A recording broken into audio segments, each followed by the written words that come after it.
नमस्कार, मैं हूं सुरभि भटेवड़ा। आप देख रहे हैं वेब इंडिया।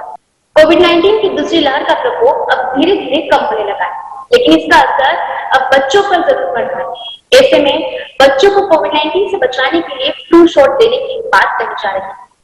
यह कितना सही है? क्या बच्चों को फ्लू शॉट देने से कोरोना से बचाया जा सकता है? आज इस खास बिंदु पर चर्चा करेंगे। एक्सपर्ट के तौर पर हमारे साथ मौजूद है डॉक्टर शरद थोरा। आप एक शिशु रोग विशेषज्ञ हैं, महात्मा गांधी मेडिकल कॉलेज इंदौर के पूर्व डीन और प्रोफेसर रह चुके हैं। डॉक्टर शरद थोरा जी, आपका वेब इंडिया के इस खास कार्यक्रम में बहुत बहुत स्वागत है। Thank you. तो सबसे पहला सवाल यही है कि कोरोना की तीसरी लहर की संभावना जताई भी जा रही है, तो इस पर बच्चों का किस तरह असर रहेगा? देखिए, अब तीसरी लहर कब आएगी और कितने सीवियर रूप में आएगी अभी कुछ कह नहीं सकते, पर एक संभावना जरूर है। और चूंकि संभावना है, इसलिए हमें प्रिपेयर्ड रहने की जरूरत है, क्योंकि जैसे दूसरी लहर आई, हम लोग प्रिपेयर्ड नहीं थे तो हम लोगों का काफी नुकसान उसमें हुआ है। इसलिए अगर थर्ड लहर आती है तो बच्चों में विशेषकर हमें इसलिए ध्यान देना पड़ेगा क्योंकि बच्चों में वैक्सीनेशन अभी नहीं होता है।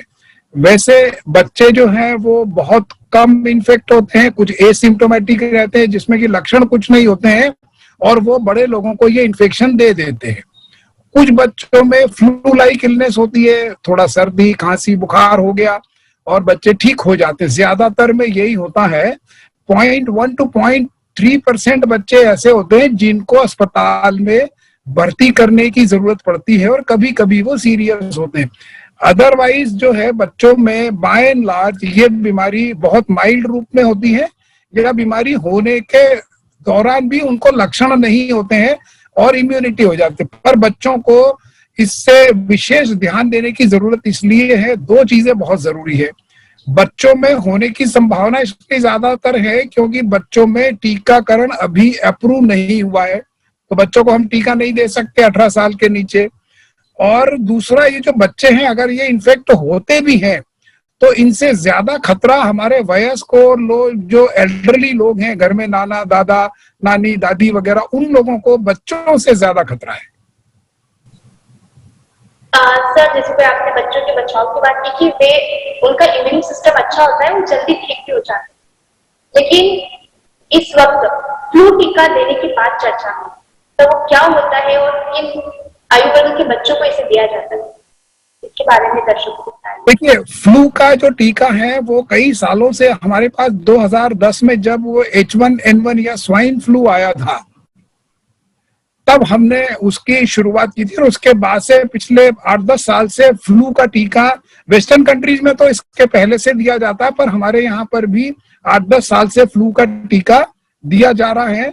और हमारे यहाँ हर साल जो है ये बन के नया टीका इसलिए आता है कि जो फ्लू में जो इन्फ्लुएंजा वायरस होता है जिसकी वजह से फ्लू होता है, वो हमेशा थोड़ा थोड़ा अपना रूप बदल के आता है। इसलिए हर साल एक नया टीका जो नए रूप के इन्फ्लुएंजा वायरस है उसके हिसाब से बन के आता है। और अगर फ्लू होता है तो हमारे 5 साल से जो छोटे बच्चे हैं, स्पेशली 6 महीने से लेकर के 5 साल तक, उन बच्चों में फ्लू से निमोनिया होने की उम्मीद काफी रहती है। उसको हम बोलते हैं वायरल निमोनिया। तो वो निमोनिया अगर हो जाए तो बच्चों को हमें आईसीयू में भर्ती करना पड़ सकता है, और उसका इलाज सिर्फ सिम्टोमेटिक होता है, बहुत ज्यादा उसमें दवाइयां नहीं होती है, एक्सेप्ट एक दवाई जिसको हम ओसेल्टामिविर बोलते हैं, उसके अलावा बाकी दवाइयां नहीं होती है। और कुछ बच्चे कभी इससे एक्सपायर भी हो जाए। ये ज्यादातर जो है रेनी सीजन के बाद होता है। जब रेनी सीजन शुरू होता है तब, और थोड़ा विंटर में, इस समय फ्लू की संभावना ज्यादा देखी जाती है। तो ये जो समय है अभी, जैसे अभी रेन शुरू होने वाली है, तो उसके 2 से 4 सप्ताह पहले फ्लू का वैक्सीन दिया जाना चाहिए, और देने से फ्लू होने से बच्चों को बचाया जा सकता है। लेकिन मैं एक चीज आपको यहाँ बता देना चाहूंगा कि फ्लू का वैक्सीन फ्लू से बच्चों को बताएगा। अभी जो कोविड की महामारी चल रही है, इस वैक्सीन का उससे लेना देना नहीं है। तो ये है, और ये वैसे बच्चों को दिया जाना चाहिए 6 महीने से 1 साल के बीच में। इसके 2 इंजेक्शन दिए जाते हैं 1 महीने के अंतराल पर, और 1 साल से 5 साल के बीच हर 1 साल में इसका एक शॉट लगता है, क्योंकि इसकी जो इम्यूनिटी होती है वो साल भर तक ही रहती है।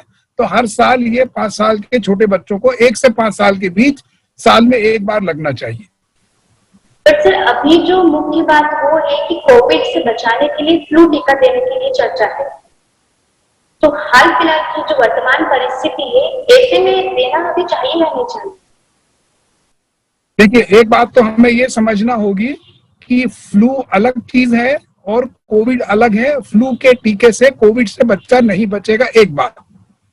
लेकिन जो फ्लू से जो बच्चों को सर्दी खांसी बुखार हो रहा है इन्फ्लुएंजा वायरस से, या उसकी वजह से जो निमोनिया हो रहा है, उससे बच्चे बच पाएंगे। अब ये है कि अभी जिसके लिए ऑथेंटिक डेटा नहीं है, अब क्या ये संभव है कि अगर किसी को फ्लू हो गया और उसको कोरोना भी हो गया तो क्या उसमें भर्ती करने की आवश्यकता ज्यादा पड़ेगी?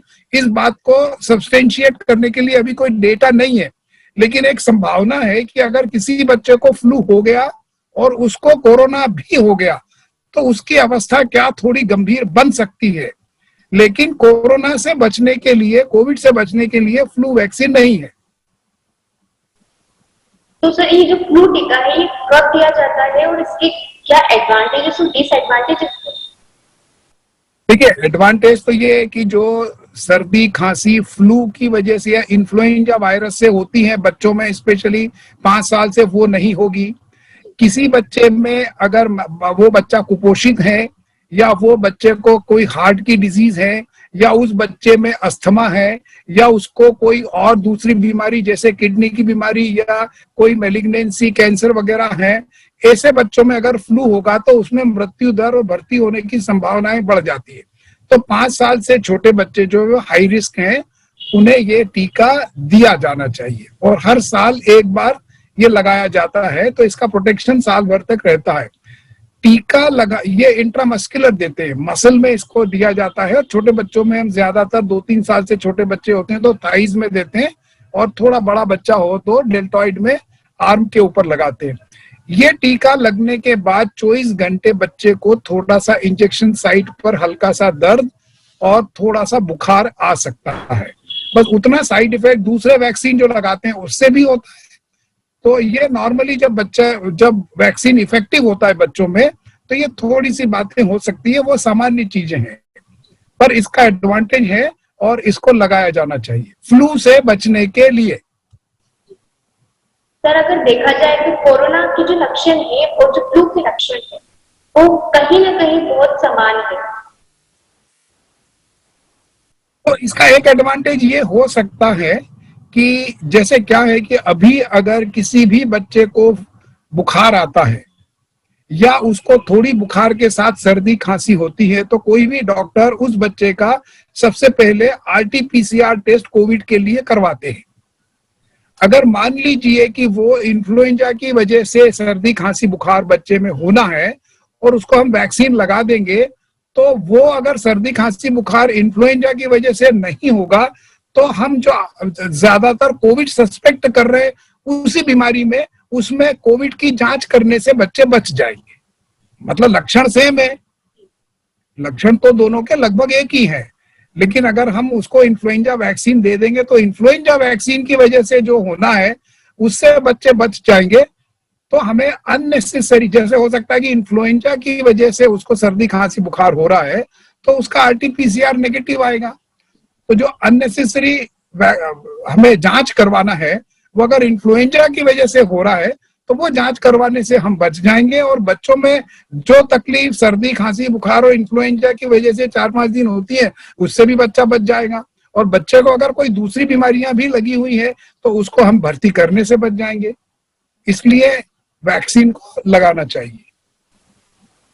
सर, अगर बच्चे को फ्लू का टीका अगर लगाते हैं और इसके बाद में जिस तरह से अभी बच्चों के कोरोना टीका पर ट्रायल जारी है, तो बच्चों को दोनों टीका लगा सकते हैं?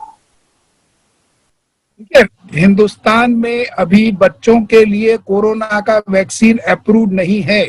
हमारी कंट्री में अभी कोई भी वैक्सीन बच्चों में 18 साल से नीचे नहीं लगा सकते हैं क्योंकि अप्रूव नहीं है। तो वो देना ठीक नहीं है। ट्रायल के रिजल्ट जब आ जाएंगे, फेज 3 ट्रायल हो जाएगी, रेगुलेटरी अथॉरिटीज उसको ओके कर देंगी, तब ये लगाया जा सकता है, पर अभी नहीं। अभी 12 से 18 साल के बीच में फाइजर का जो कोविड का वैक्सीन है वो दूसरी कंट्रीज में दिया जा रहा है, लेकिन हमारे यहाँ पर अभी उसका अप्रूवल नहीं आया है। इसलिए कोविड का वैक्सीन बच्चों में हिंदुस्तान में आज की तारीख में अभी की स्थिति में नहीं लगाया जाएगा, क्योंकि रेगुलेटरी अथॉरिटी ने उसका अप्रूवल नहीं दिया है। सर, जैसा कि आपने बताया कि अभी बारिश, रेनी सीजन में खतरा और बढ़ सकता है बच्चों के लिए, तो किस तरह से प्रिकॉशन रख सकते हैं, क्या सावधानियां बरतना जरूरी है पेरेंट्स को भी और बच्चों को भी? देखिए, बचने के लिए सबसे जो 3 आप लोग सब जानते हो कि मास्क का उपयोग किया जाना है, सोशल डिस्टेंसिंग होना है और हैंड हाइजीन जो है वो हमें करना है। ये घर के सारे सदस्यों को प्रिवेंशन के लिए करना है। एक बात तो ये हो गई। दूसरा, अगर बच्चे को कभी भी बुखार इस सीजन में आ रहा है और हम उसको पैरासिटामोल 1-2 दिन दे भी दे और बुखार बच्चा ठीक नहीं हो रहा है और थोड़ा अगर सर्दी खांसी भी है, तो अगर दूसरे एडल्ट्स को घर में ये तकलीफ नहीं भी हो तो आरटी-पीसीआर की जांच करवाना चाहिए। वो नेगेटिव है तो कोई दिक्कत नहीं है। अगर आरटी-पीसीआर पॉजिटिव आता है और बच्चे अकेले को भी ये चीजें हैं तो वो बच्चा तो ज्यादा सफर नहीं करेगा, 2-5 दिन में ठीक हो जाएगा, लेकिन ये इन्फेक्शन बच्चा दूसरे मेंबर्स को घर में दे सकता है। इसलिए बच्चे को घर में अगर आरटी-पीसीआर पॉजिटिव आता है तो आइसोलेट करें। जो एल्डरली लोग हैं वो बच्चे की देखभाल नहीं करें जिनकी उम्र 50-60 साल से ज्यादा है। जो यंग एडल्ट्स हैं, जो बच्चे के पेरेंट्स हैं 5 साल से छोटे बच्चे के या 10 साल से छोटे बच्चे के, वो उनकी देखभाल करें और देखभाल के दौरान डिस्टेंसिंग मेंटेन करें, मास्क लगाएं, हैंड हाइजीन अच्छा रखें और बच्चे को इम्यूनिटी अच्छा होने के लिए हरी सब्जी, फ्रूट्स वगैरह दे या कुछ multivitamin, vitamin C, vitamin D वगैरह भी बच्चों को जो सिम्टोमेटिक इलाज करते हैं उसके अलावा दे सकते हैं। ज्यादातर बच्चों का अगर कोविड हो भी जाता है तो होम आइसोलेशन से वो ठीक होते हैं। ज्यादातर बच्चों को अस्पताल में ले जाने की जरूरत नहीं पड़ती है, लेकिन आइसोलेशन के दौरान उनको हमारे दूसरे एडल्ट्स और जो एल्डरली लोग हैं उनसे थोड़ा सा हमें प्रिकॉशन लेके रहना पड़ेगा, क्योंकि बच्चे तो ठीक हो जाएंगे लेकिन अगर किसी एल्डरली को उसने अगर इन्फेक्शन दे दिया तो उनके लिए वो मुसीबत बन सकती है। और अभी जो बहुत प्रभावी चीज जो अभी पूरे देश में आ गई है कि 18 साल से ऊपर के लोगों को वैक्सीनेशन, तो जितने भी 18 साल से ऊपर के लोग उस घर में हैं, जितना जल्दी से जल्दी वो वैक्सीनेशन करवा ले तो वो काफी हद तक उससे सुरक्षित हो जाए। सर, जैसे कि देखा जाता है कि 5 साल से जो कम उम्र के बच्चे हैं उनको फ्लू का टीका दिया जा सकता है एक इन्फ्लुएंजा वायरस को लेकर, लेकिन जो 6 साल से 17 साल तक के बच्चे उनके लिए क्या उपाय है? 18 साल से ऊपर वालों के लिए वैक्सीनेशन। देखिए, ये जो फ्लू वैक्सीन है ये दूसरी उम्र पर भी दिया जा सकता है। 6 साल या 5 साल से बड़े बच्चे को भी दिया जा सकता है, लेकिन सबसे पहले दिया जा सकता है, उनको भी दे सकते हैं, उनको भी फ्लू अगर होगा तो बच जाएंगे। लेकिन जो एल्डरली लोग हैं, जो 5 साल से छोटे हैं, जो प्रेग्नेंट मदर्स हैं और जो मेडिकल प्रैक्टिशनर्स हैं, डॉक्टर्स, ये हाई रिस्क ग्रुप है, उसमें सबसे पहले फ्लू वैक्सीन दिया जाना चाहिए, क्योंकि सबसे ज्यादा संभावना इन जो डॉक्टर्स में ज्यादा संभावना है। प्रेगनेंसी में अगर हो गया तो प्रेगनेंसी में ये वायरस जो है बच्चों में, आने वाले बच्चे में तकलीफ दे सकता है। जो लोग 60-65 साल से ज्यादा उम्र के हैं उनको कुछ न कुछ दूसरी बीमारियां लगी रहती है, उसमें फ्लू हो जाए तो तकलीफ ज्यादा है। 5 साल से छोटे बच्चे में, ये हाई रिस्क ग्रुप बोलते हैं, इसमें यह दिया जाना ज्यादा आवश्यक है, लेकिन दूसरी उम्र पर भी फ्लू वैक्सीन दिया जा सकता है। मतलब 5 से 12-18 साल के बच्चे को भी दिया जा सकता है। सर, इन तमाम मुख्य बिंदुओं पर बैक्टीरिया के साथ जुड़ने के लिए बहुत बहुत धन्यवाद।